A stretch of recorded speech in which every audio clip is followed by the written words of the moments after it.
Today, Captain America dashes into the App Store, and we show you how to challenge your friends to tree climbing trivia. All this on GameCheckLive.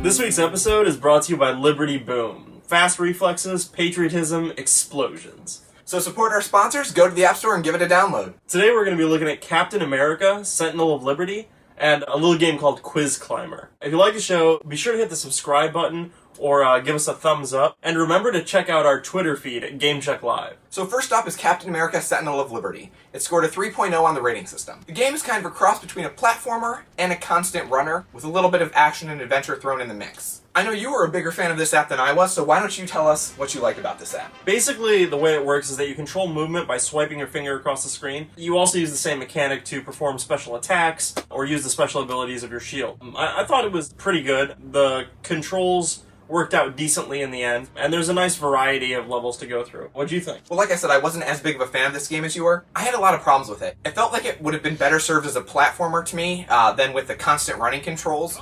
I didn't like to have to constantly swipe to run this way, swipe to turn around, double tap to stop, which you don't learn until a few levels in even. Basically, I felt like the controls didn't respond well enough to use this type of mechanic for the game. Another issue I had with the game is that the levels are set up to be exploratory. You're hunting for secret files, which earn you bonuses, things to unlock, extra costumes, comic book covers, things like that.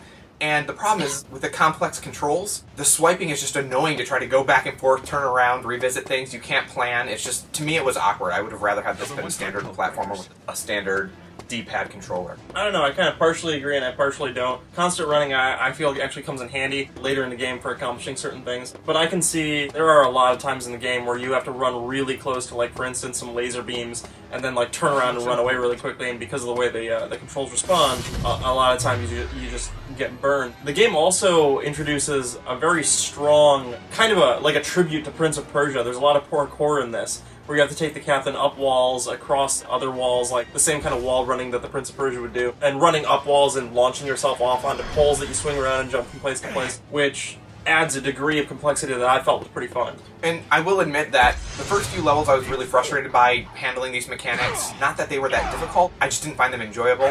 But as we got into some of the more interesting things, like running on walls and climbing walls, jumping back and forth, the game did get a little bit more enjoyable. So if you can stick through those first few levels, I think you might enjoy the game a little more than you might initially. Alright, so the Captain America movie is going to be coming out. What do you think of this as an appetizer? Well, I'm definitely looking forward to the movie, but I'm not sure if I'm looking forward to play the game more. So I'm going to go ahead and give this one a check minus.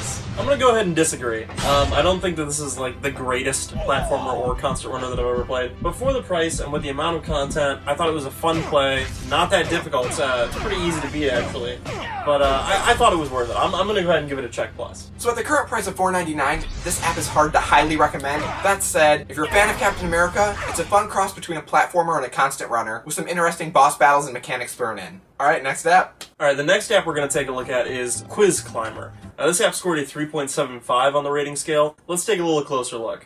Quiz Climber is a game where you play a squirrel trying to climb a tree and get higher than the other squirrels on the tree, which you accomplish by answering trivia questions. Every time you answer one correctly, you'll move up one branch. The game naturally has a variety of computer players that are positioned along the tree, and then also you can log into Facebook and compete against your friends. Answering any question wrong once will end your game, but you'll get a certain amount of points for each question that you've answered correctly, and these will add up at the end of each round. When you reach a fixed number of points, the game will gift you with a lifeline, which will let you continue if you get one wrong rather than having to start over. You can only use one lifeline per attempt. And by attempt, you mean per game, not per question attempt. And lifelines can also be purchased in-app. So, what did you think? You know, I don't know. This game is kind of interesting because it's a very fast-paced trivia game. There's a timer on the questions. You have to answer or get things wrong. But that said, the questions aren't too challenging. It's kind of a everyman's trivia game, which is also kind of nice. A lot of times it doesn't try to trick you by throwing you off with, wrong answers. Sometimes it actually will try to trick you with giving you similar answers, so if you don't read carefully enough, you could hit the wrong thing. There's a lot of nuance in this game that does make it a little bit entertaining. That said, it's a pretty basic app. There's not a lot to it. It's pretty straightforward. You answer trivia questions, so you get one wrong, then you start over. The trivia questions cover very diverse categories, which can trip you up if you're,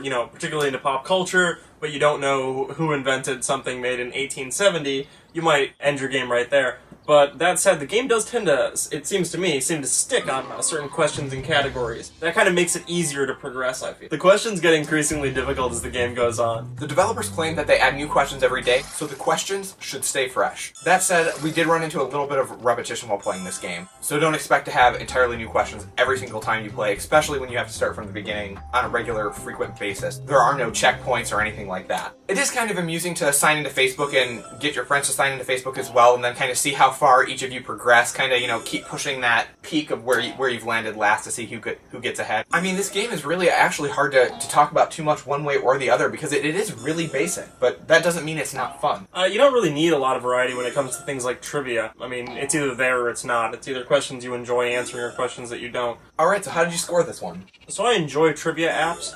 And at first, this one kind of got my attention. I thought maybe it'd be, you know, kind of amusing to play. And it is, you know, kind of fun to play just to see how far you can get. And it's kind of addictive just in that way that you want to get one branch higher, you know. But in the end, based on the breadth of the questions and the topics they cover, and the general setup of the difficulty of the questions, I'm going to have to go ahead and give this one only a check. It was good. I feel it could have been better. I'm going to agree and go ahead and give this one a check as well. I found it a little bit frustrating that you had to go back and start at the beginning every single time to get to the difficult questions, and the simple questions, they did seem to come from certain categories more frequently than not. It limits you to asking questions about pop culture and things like that. So, what's the breakdown? If you like trivia apps, and I can understand because I like trivia apps, you might be hankering for another trivia fix. If you absolutely need a trivia app, you should maybe think about getting this one. But if it were me, I would personally try to hold off, maybe wait for another trivia app down the line. Might have a little bit better question and answer feel to it. It might be worth saying that there isn't a free ad-supported version of this app that I believe, it's my understanding, is the full thing is the paid version of the game. Well, that's our show for today. Be sure to follow us at GameCheckLive on Twitter, at AppMatt, at GameArtistry. Also, if you like the show, please hit the subscribe button at the top and the thumbs up down below. Go ahead and leave a comment, question, or let us know what you want to see reviewed next. Let us know what you like about the show, if you agree with our reviews, and we'll see you next time on GameCheckLive.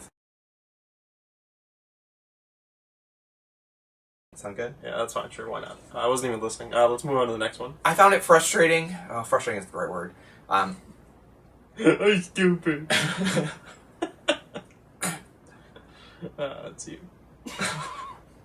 I'm gonna agree and go ahead and give not to that.